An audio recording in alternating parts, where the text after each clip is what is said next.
ओम गं गणपतये नमः। आज हम मकर संक्रांति के बारे में कुछ बता रहे हैं।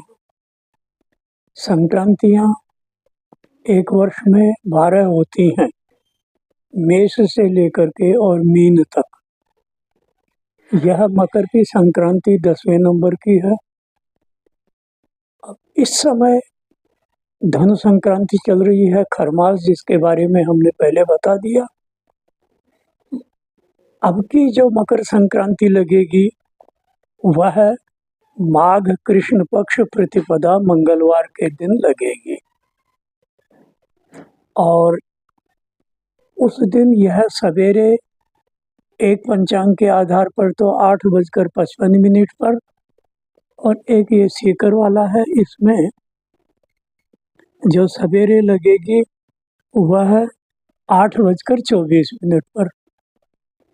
कहते हैं दोनों दृश्य हैं, लेकिन दोनों में ही आप अंतर देख लीजिए।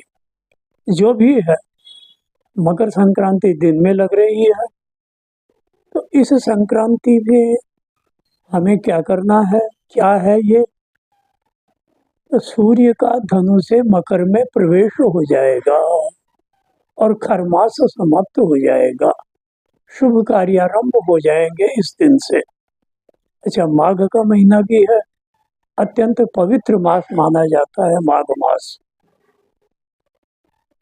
माघ मास में प्रयाग में कल्पवास का भी विधान है शास्त्रों में। कल्पवास पर हम फिर किसी दिन बताएंगे। इस संक्रांति में हमें गणित के आधार पर तो यदि देखा जाए तो 29-27 270 अंश सूर्य ने पार कर लिए और आज से उत्तरायण प्रारंभ हो जाएगा 14 तारीख से। अभी तक दक्षिण की तरफ सूर्य भगवान जा रहे थे, अब उत्तर की तरफ 6 महीने चलेंगे, तो यह उत्तरायण हो गया। उत्तरायण में शुभ कार्यों का आरंभ होता है। इस संक्रांति के दिन हमें बहुत अच्छे अच्छे कार्य करने चाहिए। संक्रांति के दिन किसी को यदि भगवान की विशेष पूजा करनी है, कोई स्तोत्र पाठ करना है, कोई मंत्र जप करना है, या हमारे कोई काम्य प्रयोग हैं, वो किए जा सकते हैं। जिनकी कामना है हमें इसी समय इसी जीवन में फल चाहिए, ऐसे प्रयोग, काम्य प्रयोग किए जा सकते हैं। और आगामी जीवन के लिए जो हमें पुण्य लाभ चाहिए, उसके लिए दान पुण्य यह बिना संकल्प के या संकल्प से भी किया जा सकता है। संकल्प करके हम इसमें अन्न, जल, घृत, वस्त्र इत्यादि का दान करते हैं। इसमें विशेष करके शीतकाल है, इसलिए शीत के वस्त्र, रजाई, गद्दा, कंबल पहनने का, ओढ़ने का शॉल इत्यादि अपनी शक्ति के अनुसार मनुष्य को दान करना चाहिए, जिससे उसको अक्षय पुण्य मिलता है उस दिन। बढ़िया बात यह है कि यह सूर्योदय से लेकर के सूर्यास्त तक रहेगी संक्रांति। चलेगी तो 30 दिन, किंतु पुण्यकाल संक्रांति कहलाता है। तो इस संक्रांति का पुण्यकाल दिन भर रहने के कारण हम लोग पशु पक्षी, मनुष्य, गरीब, भिक्षुक, दीनहीन, अनाथ, इन सब की सेवा करें, इन सब के लिए अन्न वस्त्र इनका दान करें,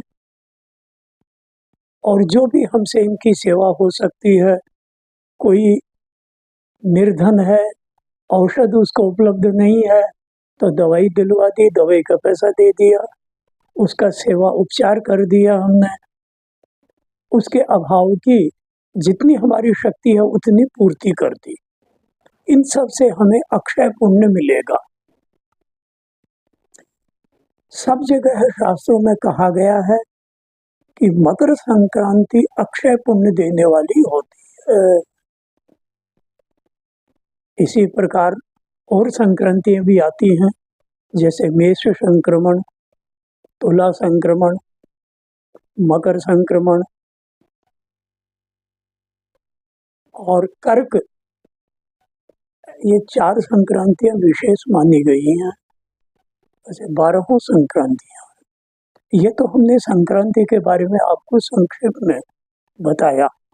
विस्तार से इस दिन आप चाहें तो दिन भर स्तोत्र पाठ करें, भगवान की पूजा करें, दीनहीन की सेवा करें, गौ माता की सेवा करें, गायों को चारा डालें, गायों को अन्न, गायों की सेवा, उनके शीत निवारण के लिए छप्पर और जो भी उपाय हो सकते हैं वो किए जाएं। तो उनके आशीर्वाद से हम लोग फलीभूत होंगे। जो भी जैसा करेगा उसको वैसा ही अच्छा फल मिलेगा। ये संक्रांतियां 2 प्रकार की होती हैं, एक सायन, एक निरयन। हम लोग निरयन संक्रांति मनाते हैं। सायन संक्रांति दिसंबर में हो गई और यह निरयन है। सायन का भी पुण्य है, लेकिन अपने यहाँ धर्मशास्त्र निरयन का विशेष पुण्य बताते हैं। हमारे ज्योतिष शास्त्र में तो सायन का भी पुण्यकाल बहुत अच्छा बताया गया है। तो आप लोगों से निवेदन है कि आप लोग संक्रांति के दिन जो भी शुभ कार्य कर सकते हैं, पुण्य कार्य कर सकते हैं, उनको करें। यह हमारी कामना है, आपका कार्य सफल हो और सुखी हो। ओम।